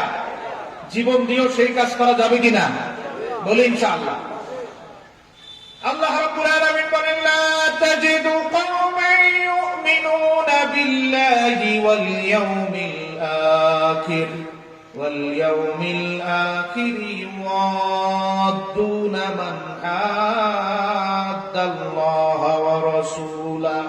হাবিব আমার, একটা ইমানদার আপনি খুঁজে পাবেন না ঈমান আনার পরে আল্লাহ অথবা আল্লাহর রাসূলের বিদ্রোহী কারোর সাথে হাত মিলায়, ঈমানের পরে নাস্তিক মুরতাদ কারোদের সাথে আপোষ করে, এরকম একজন ইমানদারও পাবেন না। সুবহানাল্লাহ কোন। ইমানদার তো নাস্তিক মুরতাদের সাথে হাত মিলাবে না, ইমানদার তো নবী বিদ্বেষীদের সাথে হাত মিলাবে না, ইমানদার তো নবী বিদ্বেষী কাউরে আপন বলে পরিচয় দিবে না। যদি পরিচয় দেয়, আমি আল্লাহ পরিচয়ের সাথে সাথে তার ইমানটারে নিয়ে যাই। নিজের সাথে মিলাতে হবে। কোরআনটারে আল্লাহ দিয়েছেন আপনার জিন্দেগির সাথে কোরআনটা কম্পেয়ার করার জন্য। গ্যাপ থাকলে পূরণ করব, আর উন্নতি করার দরকার হলে এক এক আয়াত দিয়ে উন্নত করব। অতএব কোরআনের প্রত্যেকটা আয়াতকে নিজের জীবনের সাথে মিলাবে। আল্লাহ কি বললেন? ইমানদার ঈমান থাকা অবস্থায় কখনো কোন নাস্তিক, মুরতাদ, রাম, বাম অথবা নবীদ্রোহী কারো সাথে কোন সম্পর্ক রাখবে। কার কথা? কেমন ঈমান আনতে হবে? এরপরে আল্লাহ বলেন, ওয়ালাউ কানু আবাআহুম আও আবনাআহুম আও ইখওয়ানাহুম আও আশীরাতাহুম। ঈমানদার ঈমান আনবে সাহাবীদের মতো, যে সাহাবীরা নিজের বাবার থেকে রাসূলকে বেশি মর্যাদা দিত, নিজের মায়ের থেকে রাসূলকে বেশি ভালোবাসতো, আপন ভাইয়ের থেকে রাসূলুল্লাহকে বেশি ভালোবাসতো, নিজের জীবন থেকেও। নিজের জীবন থেকে, মা থেকে, বাবা থেকে, আত্মীয় স্বজন থেকে রাসূলুল্লাহরে বেশি ভালোবাসতো। এইরকম করে তারা নবীরে ভালোবাসবে। বলেন সুবহানাল্লাহ। তাহলে কাজটা পাইছেন? কাজটা পাইছেন? কাজটা কি? রাসূলকে নিজের জীবনের থেকে বেশি ভালোবাসা, রাসূলুল্লাহর ভালোবাসা, এটাই হচ্ছে কাজ। এই কাজ যদি আপনি আপনার জীবনে বাস্তবায়ন করতে পারেন, আল্লাহ আপনারা দিবেন 5টা নিয়ামত। বলেন সুবহানাল্লাহ। 1 নম্বর নিয়ামত মুজাদালার 22 নম্বর আয়াত, উলাইকা কাতাবা ফি কুলুবিহিমুল ঈমান। আল্লাহর হাবিবরে যারা জীবনের থেকে বেশি ভালোবাসবে, জীবন দিয়ে যারা ভালোবাসবে, 1 নম্বর নিয়ামত, স্বয়ং আল্লাহ রাব্বুল আলামিন নিজে তাদের অন্তরে ঈমানের নামটারে খোদাই করে দিবে। সুবহানাল্লাহ। সবাই বলেন ঈমান আল্লাহ লিখে দিবেন আপনার আমার অন্তরে রাসূলের ভালোবাসার দিকে লক্ষ্য করে। তার মানে ঈমান পাওয়া যাবে রাসূলের ভালোবাসার কারণে। ঠিক কিনা বলেন? কে বলেছেন? জোরে বলেন, কে বলেছেন? আল্লাহ বলেছেন। এটা মুজাদালার 22 নম্বর আয়াত, উলাইকা কাতাবা ফি কুলুবিহিমুল ঈমান। তাদের অন্তরে ঈমান লিখিত হবে রাসূলের ভালোবাসার কারণে। বলি সুবহানাল্লাহ। আল্লাহর হাবিবের ভালোবাসায় আপনার অন্তরে ঈমান আসবে। 2 নম্বর আল্লাহ রাব্বুল আলামিন বলেন, ওয়াইয়াদাহুম বিরূহিম মিন। আল্লাহর হাবিবকে যদি জীবনের থেকে বেশি ভালোবাসতে পারেন, রাসূলুল্লাহ মর্যাদা যদি সবার উপরে আপনি নিশ্চিত করতে পারেন, এমন কোন জায়গায় আপনি বিপদে আল্লাহ আপনাকে ফেলবেন না। যখনই আপনি বিপদে পড়বেন, আসমান থেকে আল্লাহ ফেরেশতা দিয়ে উদ্ধার করবে। আপনার বিপদ আর বিপদ থাকবে না, সব সমাধান করবেন আল্লাহ। বলেন সুবহানাল্লাহ। এই 2 নাম্বার নিয়ামত পেতে হলো রাসূলকে ভালোবাসতে হবে। 3 নাম্বার আল্লাহ বলেন, ওয়ায়ুদখিলুহুম জান্নাতিন তাজরি মিন তাহতিহাল আনহার। কিয়ামতের ময়দানে অনেক মানুষ যখন আমলের কারণে জাহান্নাম তার জন্য আবশ্যিক হয়ে যাবে, আমি রব্বুল আলামিন রাসূলের ভালোবাসা দেখে দেখে তাদের জান্নাতে দিব। সুবহানাল্লাহ। জান্নাতে পাওয়া যায় নবীর ভালোবাসলে। ঠিক কিনা বলেন? আমাদের কথা, আমাদের কথা, এই কথা বলেছেন কে? এদিক সেদিক যাওয়ার কোন সুযোগ। 1 নাম্বার ঈমান পাওয়া যায় নবীর ভালোবাসা। 2 আল্লাহর নুসরাত সাহায্য পাওয়া যাবে নবীর ভালোবাসা। 3 পরকালে জান্নাত পাওয়া যাবে রাসূলের ভালোবাসা। 4 নাম্বার রাদিয়াল্লাহু আনহুম ওয়া রাদু আন। তামাম দুনিয়ার মানুষ চায় আমি আল্লাহর সন্তুষ্টি। কোন মানুষ আপনি খুঁজে পাবেন না যে আল্লাহকে খুশি করতে চায় না। আল্লাহ এই আয়াতে কিভাবে খুশি করাবেন জানায় দিলেন। আল্লাহ বলেন, আমারে খুশি করতে হলে রাসূলুল্লাহর জীবনের থেকে বেশি ভালোবাসো। আল্লাহর সন্তুষ্টিও পাওয়া যায় রাসূলের ভালোবাসায়। সুবহানাল্লাহ। 5 নাম্বার, উলাইকা হিজবুল্লাহ। আমার দলের ভিতরে ঢুকতে হলে তোমারে নবীরে ভালোবাসতেই হবে। আমার দলের ভিতরেও ঢুকা যায় নবীর ভালোবাসা দিয়ে। বলেন সুবহানাল্লাহ। 5টা নিয়ামত। এবার ভাইরা দেখেন কেন আল্লাহ কোরআনের আয়াতটা নাযিল করলেন। ইমাদউদ্দিন ইবনে কাসির তাফসীর ইবনে কাসিরের 8 নম্বর খণ্ডে হাদিসটা বর্ণনা করেন। ইমাম ফখরুদ্দিন রাজি তাফসীরে মাফাতিহুল গায়ব 37 নম্বর খণ্ডের 65 পৃষ্ঠা হাদিসটা বর্ণনা করেন। আল্লাহর হাবিব সাল্লাল্লাহু আলাইহি ওয়াসাল্লামের প্রিয় সাহাবী আবু বকর সিদ্দিক একদিন ওনার বাবার সামনে বসে কথা বলছেন। বাবা ছেলে, ছেলে ইমানদার, বাবা বেঈমান। ছেলে রাসূলের প্রেমিক, বাবা রাসূলকে সহ্য করতে পারে না। কথা বলতে বলতে আবু বকরের বাবা আবু কুহাফা রাসূলুল্লাহর তুলে একটা গালি দিয়ে দিলেন। নাউজুবিল্লাহ। আপনাদের মুখ দিয়ে বের হয় না? রাসূলকে গালি দিলে কষ্ট পান না? কষ্ট পান?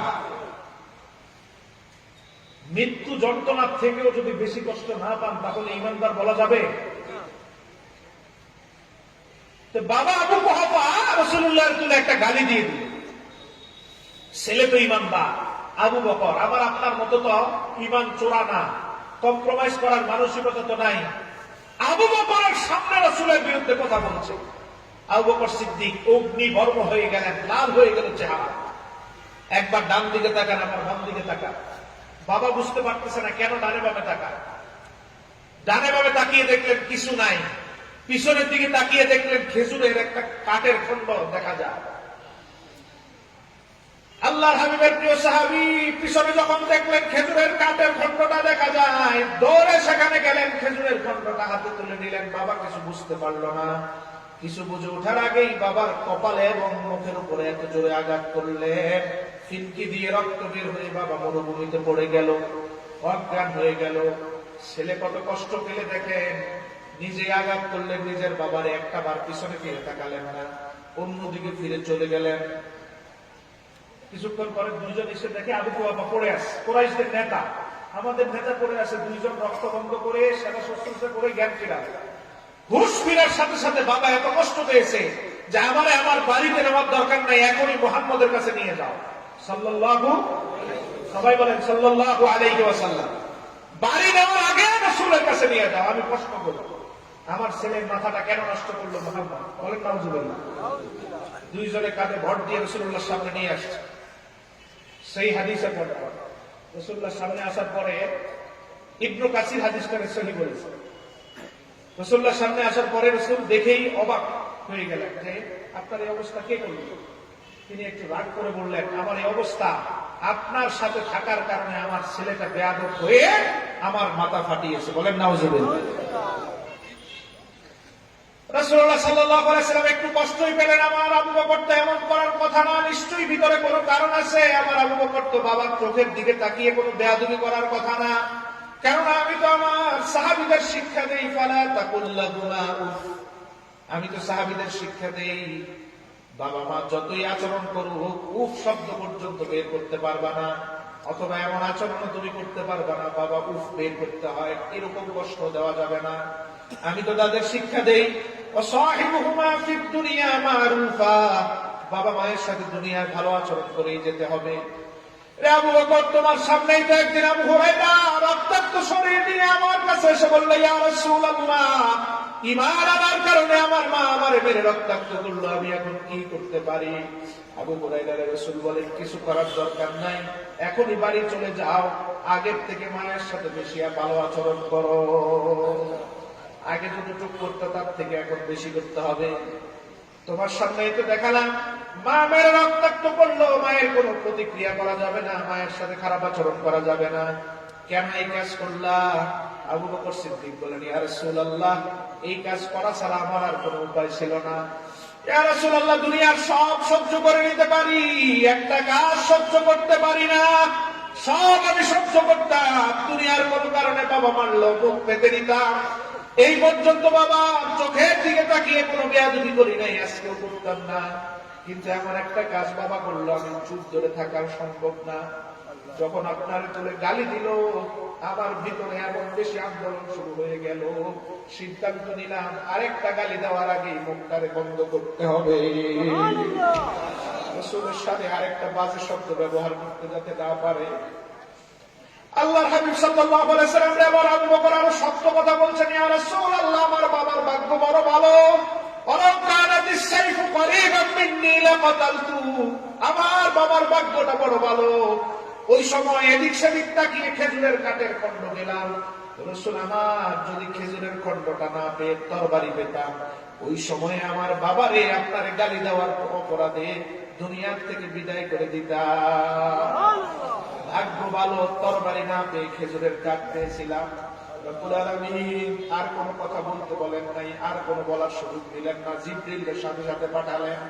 আল্লাহ রাব্বুল আলামিন আয়াত নাযিল করলেন, ওয়ালাউ কানু আবাআহুম আও আবনাআহুম আও ইখওয়ানাহুম আও আশীরাতাহুম। হাবিব আমার, ইমানদাররা তো এমনই হবে, বাপের থেকেও রাসূলকে বেশি ভালোবাসবে। আবু বকরের মতো হবে, আর আবু বকরের মতো হলেই আমি 5টা নিয়ামত দেব, এর আগে দেব। হতে হবে কার মতো? বাপ যদি রাসূলের বিরুদ্ধে কথা বলে, এই বাবার কোন সাথ।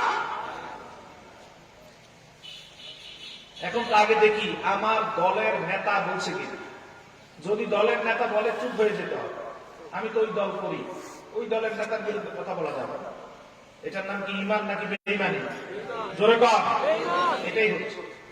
আপনি আমার নিজের ঈমানের সাথে মিলান তো ভাই, যে আবু বকরের সামনে রাসূলুল্লাহর গালি দিয়ে তার বাবা সার পায় নাই, কেমন ঈমানদার আর ঈমানের দাবি করি, আমাদের সামনে দিব্যি নাস্তিক মুরতাদ রাসূলকে গালি দিয়ে যাচ্ছে, ঠিক কিনা বলেন? কি ঈমানদার আপনি? আর কই কারো জবান তো বন্ধ করতে পারি নাই, শুধু পিছনে হচ্ছে। শুধু পিছনে হচ্ছে। এজন্য ইমানও আমাদের কাছ থেকে পিছনে হচ্ছে।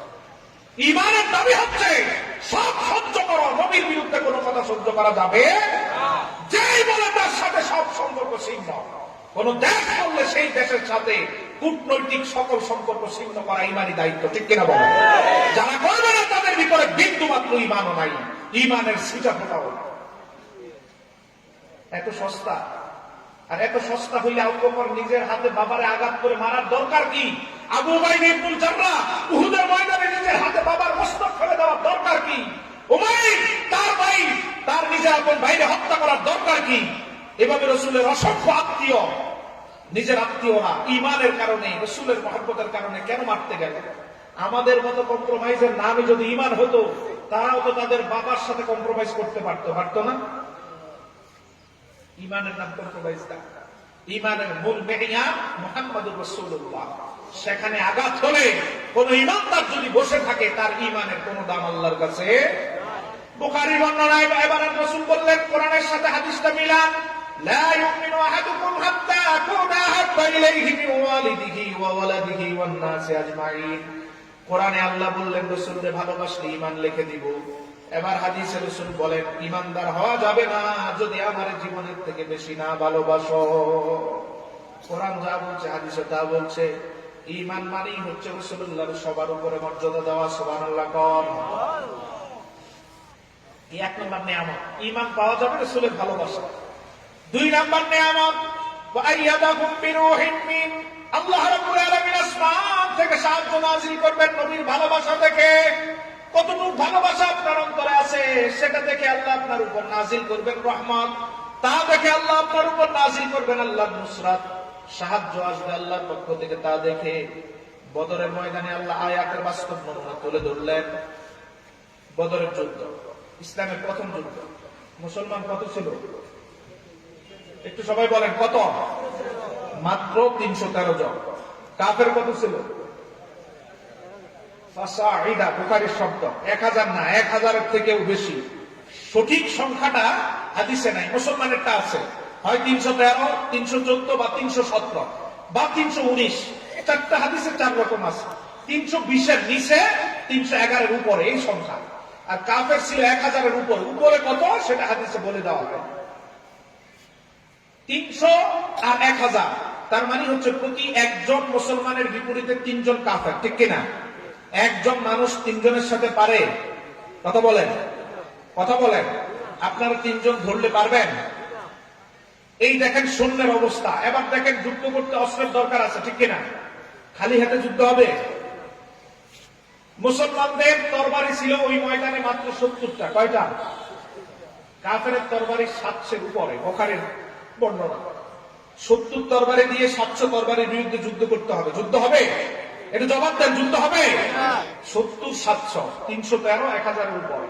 এবার আসেন বাহন। যুদ্ধ করতে 3 নাম্বার যুদ্ধের সরঞ্জাম হচ্ছে বাহন, যায় চড়ে আপনি যুদ্ধ করবেন। ধরেন এখন আমেরিকা আপনার রকেটে হামলা করলো, আর আপনি দা কুড়াল নিয়ে দাঁড়ায় থাকলেন, যুদ্ধ হবে? হবে? সে যা করছে তার প্রতি উত্তর আপনাকে করতে হবে। ঘোড়া নিয়ে যখন কাফেররা আসবে, মুসলমান ঘোড়া নিয়ে উত্তর দিতে হবে, ঠিক কিনা? মুসলমানের ঘোড়া ছিল ওই যুদ্ধে মাত্র 2টা। কয়টা? জোরে বলেন। ইতিহাসগুলো জানার দরকার। আপনি মুসলমান, কাদের অবদানে আজকে আপনি মুসলমানিত্ব পরিচয় দিতে পারছেন, কাদের এত বড় ত্যাগের কারণে আপনি কথা বলতে পারছেন, তাদেরকে ভুলে যাই বিদায় আমাদের উপর এত আযাব ও গজব, ঠিক কিনা? যে ওলিয়া উলিয়ারা ইসলাম নিয়ে আসছেন বাংলাদেশে, সে ওলিয়া উলিয়াদের বিরুদ্ধে কথা বলে বিদায় একের পর এক গজব আল্লাহর তরফ থেকে নাজিল হচ্ছে, ঠিক কিনা? কও। আমরা তো শিকড় ভুলে যাই, বদরের শিকড় ভুলে গেছি। মুসলমানের ঘোড়া ছিল কয়টা? সবাই বলেন। কাফেরের ঘোড়া ছিল 300-এর উপর। 2 ঘোড়া দিয়ে যুদ্ধ করতে হবে 300 ঘোড়ার সাথে। মুসলমানের ওট ছিল 72টা। রাসূল আমার যেই ওটে চড়ছেন, সেই ওটে রাসূলের সাথে আরো 2 জন চড়তে হয়েছে। দেখেন রাসূলুল্লাহর সাথে ভাগ করে করে দিতে হয়েছে, কারণ পর্যাপ্ত বাহন নাই। 72টা ঘোড়া দিয়ে লড়তে হবে 700-এর উপরে ঘোড়া, 700-এর উপরে ওটের সাথে। মুসলমানের ঘোড়া 2টা, কাফেরের 300। মুসলমানের ওট 72, কাফেরের 700। বাহনেও মুসলমান ধারে কাছেও। এবার আসেন শক্তি, যুদ্ধ করতে লাগবে কিনা? শক্তি লাগে? লাগে না? রুগ্ন দুর্বল একটা মানুষের শক্তিশালী লোকের সাথে হাডুডু খেলাতে দেন, পারবে? শক্তি কম্পালসারি বিষয়, লাগবেই। মুসলমান ওই ময়দানে কারোই শক্তি ছিল না। কারণ কি জানেন? এটা আল্লাহ কোরআনেও বলেছেন, শক্তি থাকার কথা না। 12ই রমজান মদিনার থেকে বের হলো মুসলমান, মনে করেছে 2 দিন থেকেই আবু সুফিয়ানের নেতৃত্বে 40 জনকে মোকাবেলা করে 2 দিন পরে ফিরে আসবে। এজন্য মদিনার থেকে বের হতে 2 দিনের খাবার সাথে নিছে, 13 আর 14 এই 2 দিনের খাবার। কিন্তু মুসলমানদেরকে 17ই রমজান পর্যন্ত একই জায়গায় একই খাবারে 2 দিনের খাবারে 6 দিন থাকতে হয়েছে। আশ্চর্যের বিষয় দেখেন, সাহাবায়ে কেরাম রমজান মাস 12ই রমজান বের হলেন, সাহারি নাই, ইফতার নাই, কিন্তু আল্লাহর হাবিবের প্রেমে তাদের অন্তরটা ঈমানের জন্য এত মজবুত হলো, ওই ময়দানে সাহারি ইফতার না থাকলেও একজন সাহাবীও একটা রোজা কাজা করে নাই। সুযোগ ছিল ভাই, যুদ্ধ অবস্থায় রোজা রাখা না রাখা দুইটা আপনার ইচ্ছা দিয়ে, আপনি ইচ্ছা করলে ভাঙতে পারেন, কিন্তু এই ইচ্ছাটাকে তারা প্রাধান্য দেয় না। তারা প্রাধান্য দিয়েছে আল্লাহ যেটা করলে বেশি খুশি, মরে গেলেও সেই কাজ করেই যাবো বলে ইনশাআল্লাহ। তো ভাইরা দেখেন, শূন্যও নাই, অস্ত্রেও নাই, বাহনেও নাই, শক্তিতেও নাই। আল্লাহ কোরআনে ফুটিয়ে তুলছেন, ওয়ালাকাদ নাসারাকুমুল্লাহু বিবাদরিন ওয়া আনতুম আযিল্লাহ। হাবিব, সব দিক থেকে আপনি অসহায় ছিলেন, সব দিক থেকে আপনারা দুর্বল ছিলেন, একমাত্র আল্লাহর সহযোগিতাই বদরের যুদ্ধ জয় এনে দিয়েছে। সুবহানাল্লাহ। এই 313 জনের ভূমিকার কারণে জয় না, ওয়ালাকাদ নাসারাকুমুল্লাহ, আল্লাহ যে সাহায্য পাঠিয়েছেন 3000 ফেরেশতা। এই ফেরেশতারা মূলত যুদ্ধের চিত্র ঘুরিয়ে মুসলমানদেরকে বিজয়ী করেছে, বলি সুবহানাল্লাহ। আল্লাহর হাবিব এত কান্না জীবনে কোনো যুদ্ধে করেন নাই। বদরের আগের রাত সারাটা রাত নবী আমার কান্না করলেন, সারা রাত কান্না করলেন, কোন যুদ্ধের রাসূল এত কান্না করেন নাই। এশার নামাজের পর সাহাবীদের বললেন, সাহাবীরা ঘুমিয়ে যাও, বুখারী কিতাবুল মাগাজির হাদিস, সাহাবীরা ঘুমিয়ে যাও, সকালবেলায় যুদ্ধে যেতে হবে, চোখে ঘুম রেখে যুদ্ধ করা যাবে না, পর্যাপ্ত ঘুমাও। সব সাহাবী ঘুমিয়ে গেল, একজন ঘুমান নাই। সব সাহাবীর চিন্তা ভাবনা হলো যুদ্ধ করতে হবে সঠিকভাবে, সকাল পর্যন্ত না ঘুমালে যুদ্ধ করা যাবে না। একজন সাহাবীর কনসেপ্ট হলো, সবাই ঘুমিয়ে গেলে একজন পাশে না থাকলে রাসূলুল্লাহর পাহারা দিবে কে? সবাই ঘুমাক, আমি ঘুমাবো না। রাসূলুল্লাহর ওই সাহাবী আর চোখে চোখে দেখছেন রাসূল কি করছেন। রাসূল সাহাবীদের পাশে বসে নামাজের মুসল্লায় বসে কিছুক্ষণ কান্না করলেন।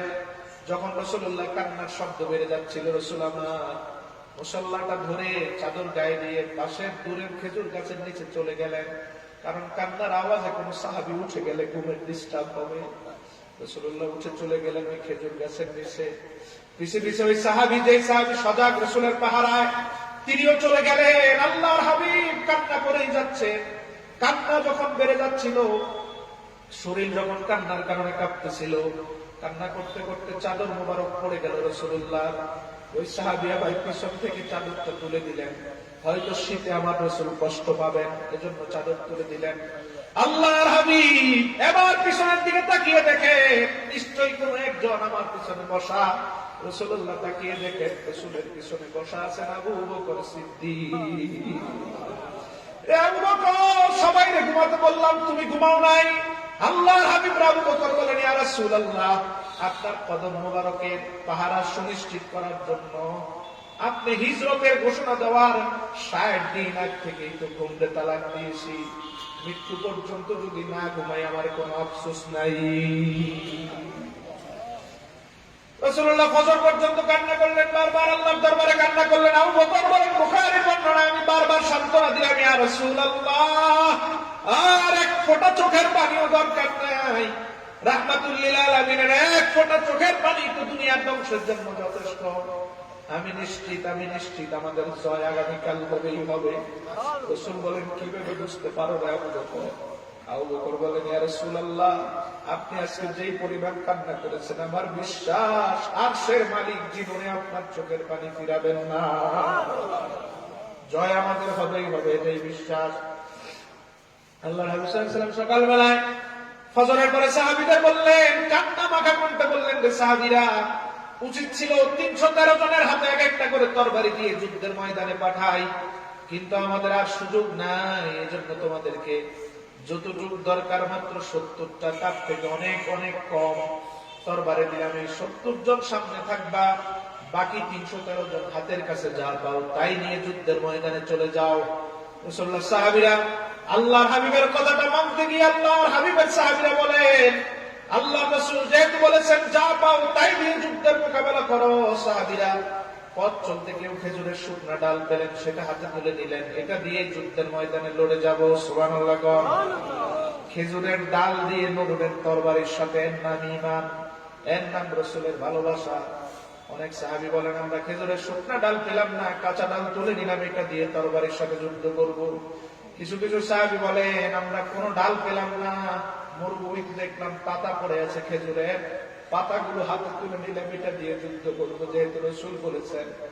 দুইজন সাহাবী বললেন আমরা ঢালও পেলাম না, কাঁচা শুকনা কোনোটা পেলাম না, পাতাও পেলাম না, নিরস্ত্র অবস্থায় যুদ্ধের ময়দানে চলে গেলাম।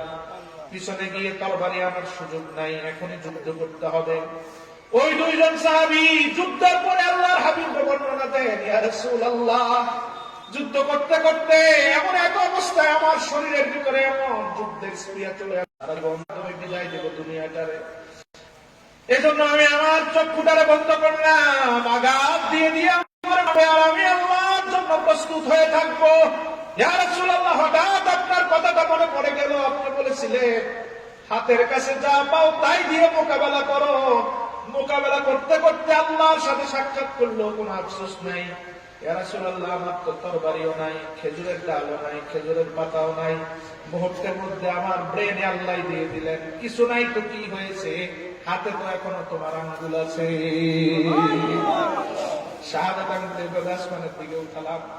বিদায়া ওয়ান নিহায়াতে ইমাদুদ্দিন প্রকাশে বর্ণনা করেন, ইমাম তাবারি তারিখে তাবারিতে বর্ণনা করেন, হাতের আঙ্গুলগুলো এভাবে আসমানের দিকে উঠালাম। মুহূর্তের মধ্যে সিদ্ধান্তগুলো নিলাম। চতুর্দিকে 20-25 জনেরা আমাদের হাসি দিয়ে দিয়ে ঘোরাফেরা করছে, আঘাত দিয়ে দিয়ে আমারে মারবে, পৈশাচিক ভাবে নৃত্য করে করে আমায় মারবে, আনন্দ করে করে আমায় মারবে, যখন নাড়াচাড়া করছে। ইয়া রাসূলুল্লাহ আমি মুহূর্তের মধ্যে সব সিদ্ধান্ত নিয়ে আঙ্গুল উপরে তুলে এভাবে চেষ্টা করার করতে লাগলাম, প্রতিরোধে আঙ্গুল ঘুরাতে লাগলাম। ইয়া রাসূলুল্লাহ আমি প্রথমবার আঙ্গুল ঘুরানোর সময় কিছু কান্নার আওয়াজ আমার কানে পেতে লাগলাম, দ্বিতীয়বার কান্নার আওয়াজ আরো বাড়তে লাগলো। আমি আমার চোখটা এখনো খুলি নাই। কিছুক্ষণ পরে যখন কান্নার আওয়াজ, চেঁচামেচির আওয়াজ যখন বেড়েই চলছিল, তখন আমি আমার চোখটাকে খুলে দেখলাম যে 25 জন আমার মারার জন্য তরবারি হাতে দাঁড়িয়েছিল, তাদের আর একজনও জীবিত নাই। আমার আঙ্গুল তো কারো শরীর কাজ করে নাই, মানুষগুলোর কে মারলো? রাসূলুল্লাহ সাল্লাল্লাহু আলাইহি ওয়াসাল্লাম এই আয়াতের বাস্তবতা দেখালেন, আইয়াদাহুম বিরূহিন মিন। সাহাবী তোমার আঙ্গুল কারো শরীরের কাছেও যায় নাই, কারো শরীরকে আঘাত করে নাই, কারো মস্তকে ফেলে দেয় নাই। তুমি যখন এরকম নিরস্ত্র অবস্থায় কাফেরের ঘাঁটিতে বিপদে পড়ে গেলা, রব্বুল আলামিন ঘোষণা দিয়েছেন রাসূলের ভালোবাসায় যাদের অন্তর পরিপূর্ণ থাকবে তাদেরকে একা ছেড়ে দিবে না, আসমান থেকে ফেরেশতা নামাবে। তোমার আর কাফেরের মাঝে অসংখ্য ফেরেশতা আল্লাহ নামায় দিলেন। আঙ্গুল যখন উপরের দিকে তুলে ঘুরাতে লাগলা, তোমার আঙ্গুল যখন যেই কাফেরের দিকে যায়, ওই সময় ফেরেশতা ওই কাফেরটারে দুনিয়ার থেকে বিদায় করে দেয়। ওয়াইয়াদাহুম বিরূহিন মিন।